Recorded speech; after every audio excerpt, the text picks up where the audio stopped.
پیر ارجی خراسانی اخونزاده سیف الرحمن رحمت الله تعالی علیه مرید یوزی تطلم امام صاحب ورته دی ما دعوت کوا دا سیفی دی ما ورته دی سیفی نامی گنالا که دا مبارک صاحب رحمت الله علیه دا سنین می فیض خسته دی ما نه هغه ورځم نه دا هیرا چې مبارک صاحب رحمت الله علیه ما افغانستان مناسب رحمت الله علیه تحریک تا خپل سیفیان تعلیمون په سختۍ باندې زجرن به ورته تعلیم ورکولو چې د ملا صاحب رحمت الله علیه کاروان ته لاړ شي دا یو حق کاروان دی مبارک صاحب رحمت الله علیه خو څوک د جهاد نه دي منع کړي زه به درته د 500 د سیفیانو لیست په نوم باندې وښیمه چې د ملا صاحب رحمت الله علیه په تحریک کې به شهیدان شوي زما شیخ شهید ملت النابغه المحقق غلام حضرت غلام شهید رحمت الله علیه در وفات پورې د امارت اسلامی یو مخلص فردو همیشه امارت سره وفا کړی دا زه چې نن د امارت ټپي وکړم ولې دا آسان کار دی په پاکستان کې مرماله په سوات او باجوړ او په دیر کې د امارت اسلامي نوم اخیستل د دوی تایید کول دوی سره کومک کول علما ناست دا آسان کار دی چې ته په دیر او باجوړ ته لاړ شي او د حکومت په منځي ځایونو کې د امارت چغه ووهي د سیفي ما و د امارت چغه واومه امارت ته کار کومه د دوی پټه مې په خپله غاړه کې ګڼلې ده د دوی د هر یو ولسوال هر یو دلګۍ مشر د هر یو والي قدرمند یم څوک چې امارت ته اخلاص سره خدمت کوي ما ته قدردان دی ځینې پرېږدئ دا چمبر چمبې او پري دا سیفي دی او دا قادري دی او دا فلان دی دا فلان دی راځئ چې د کفر په خلاف باندې متفق شو علماو ته هم باید تعلیم ورکوي عوامو ته دا تعلیم ورکوي چې سنت عملي کوي چې سنت عملي شو د سرور کونین محبت پراشي قسم دی صحابه چې کامیاب او قرآن کریم کې د هغوی باره کې اعلان وشو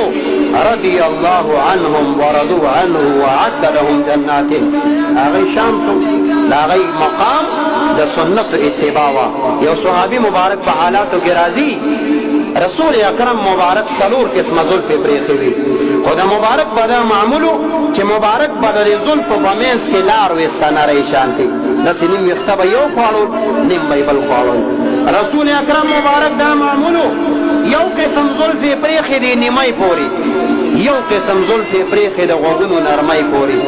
رسول اکرم مبارک دریم قسم زلفې پرېښې د زلفو دا څوکې دیوګو سره لګېدې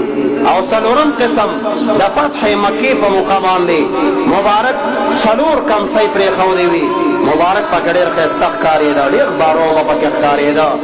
رسول اکرم په منځ کې لار ویسته یو صحابي د ایمان یې راوړه د ایمان نه وروستو دا ویښتان یې ګلګوتي دي ویښتان یې تاو راتاو دي ډېر کوشش کوي په ږمنځ باندې اړی خو سر کې لار نوځي دا صحابو مینې ته ګورئ چې څومره د رسول اکرم په سنتو باندې عاشقان دي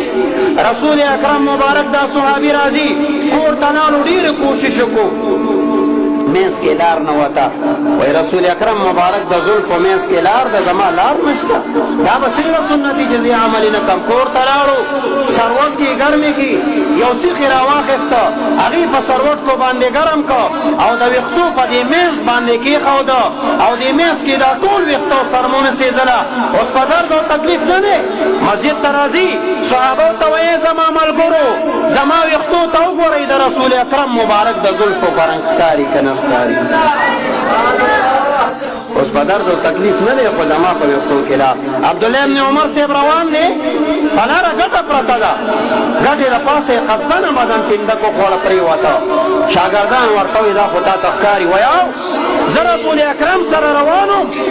ما وکته مبارک په دې باندې درس وړلی و ما وی چې راځه د مبارک دا سنت م عملي کړه صحابو دومره محبت و تاسو سنت عملي کوي یاره چانه مه کوئ هر قسمه سختیانې چې راشي پټکې مه کوزوئ سړی مه پرېږدئ د رسول اکرم مبارک دا سنت عملي کوي دا ما ته دپاره اله العالمین را لېږلي دي د مبارک په لباس کې ښایست دی الله پکې ښایست یې ښودلی زه خو چې کم ګوټ ته تلی یم 13 14 کې لغمان ته روانو ټولو ملګرو راته امارت ملګرو م راته ووایي چې پګړۍ دې کوسته ویښتان دې غټ دې مینا زم به داسې به زم دغه تور پګړۍ به مې دغه زلفان به وي مې که په دې مې ګیری چې دا پټکی دی او زلفان دې دي مې د رسول اکرم په سنتو باندې که مې سرم قلم چې کوزو مینا کته کومه مینا هغه ساله او دولت شاه ولایت علیشنګ درې خوشا کچور ساله ته لاړم دا پګړۍ مې د سره نه دی کوس کړی ولې دا د رسول اکرم سنت دی په دې کې ښایست د مفت ثوابونه دی ولې